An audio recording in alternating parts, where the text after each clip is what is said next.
Assalamualaikum warahmatullahi wabarakatuh.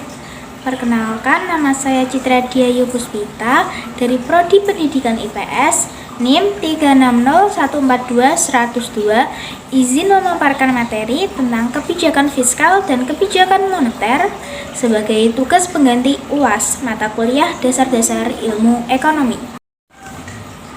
Materi yang pertama yaitu kebijakan moneter.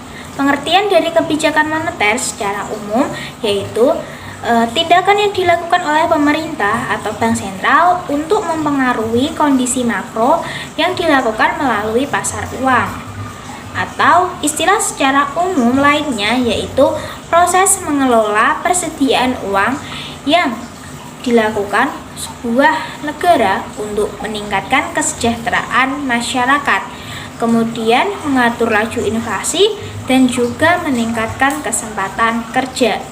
Selanjutnya yaitu pengertian menurut Undang-Undang Nomor 3 Tahun 2004 tentang kebijakan moneter, yaitu kebijakan yang ditetapkan dan dilaksanakan Bank Indonesia untuk mencapai dan memelihara kestabilan nilai rupiah dengan cara mengatur dengan pengendalian jumlah uang beredar dan tingkat suku bunga. Kemudian materi yang selanjutnya yaitu 5 instrumen kebijakan moneter.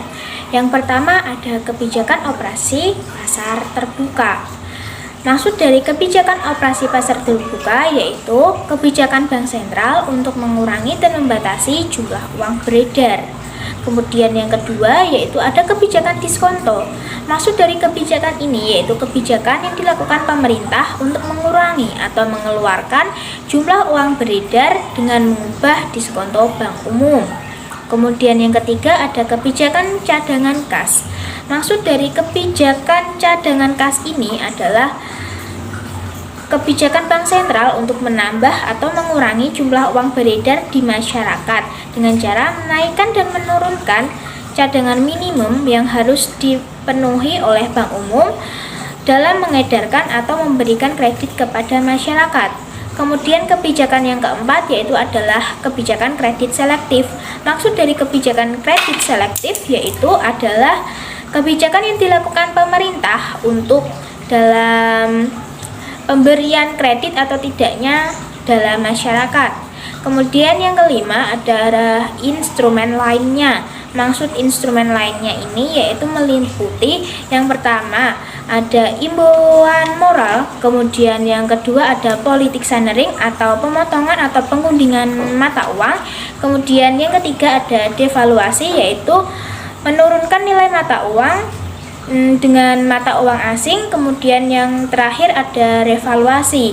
Maksud dari revaluasi ini yaitu kebijakan bank sentral untuk menaikkan nilai mata uang terhadap mata uang asing. Kemudian lanjut pada tujuan kebijakan moneter. Tujuan dari kebijakan moneter ini ada 4. Yang pertama yaitu mengatur jumlah uang beredar, kemudian yang kedua menjaga kestabilan harga dengan mengontrol inflasi, kemudian yang ketiga ada mempertahankan keseimbangan likuiditas perekonomian, kemudian yang terakhir ada memperbaiki neraca perdagangan, dan ada lagi juga tujuan-tujuan lainnya. Dengan mempengaruhi proses penciptaan uang, pemerintah bisa mempengaruhi jumlah uang beredar. Dengan mempengaruhi jumlah uang beredar, maka pemerintah juga bisa mempengaruhi tingkat bunga. Melalui tingkat bunga pula, pemerintah bisa mempengaruhi investasi, kemudian permintaan agregat, dan akhirnya pada tingkat harga. Tersebut adalah mata rantai dari kebijakan moneter sendiri. Memasuki materi yang kedua yaitu ada kebijakan fiskal. Nah, apa sih kebijakan fiskal itu? Kita akan masuk yaitu materi pengertian kebijakan fiskal.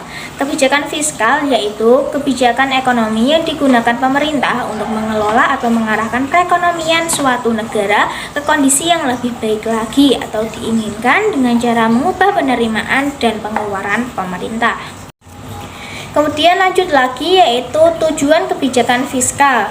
Tujuan kebijakan fiskal ini ada 6. Yang pertama yaitu menanggulangi inflasi, kemudian yang kedua meningkatkan laju investasi, kemudian yang ketiga ada meningkatkan kesempatan kerja, kemudian yang keempat ada mendorong investasi optimal secara sosial, kemudian yang kelima ada meningkatkan stabilitas ekonomi di tengah ketidakstabilan internasional, kemudian yang keenam ada meningkatkan dan mendistribusikan pendapatan nasional.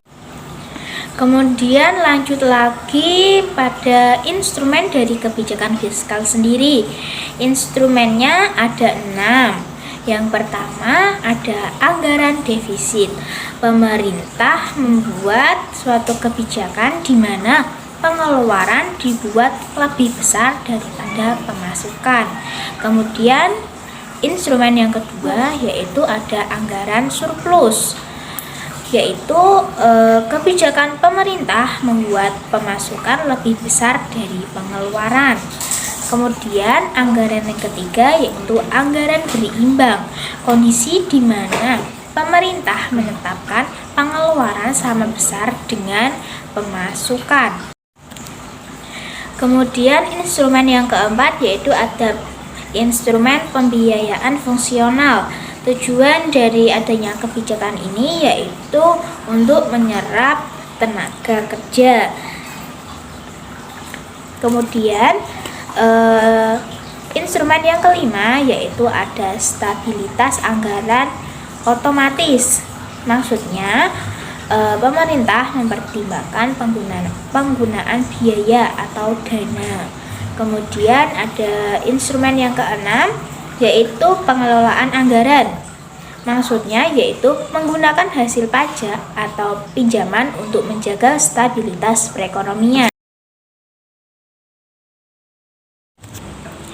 Oke, terima kasih. Sekian dari saya. Apabila terdapat banyak kekurangan dan kesalahan, mohon dimaafkan.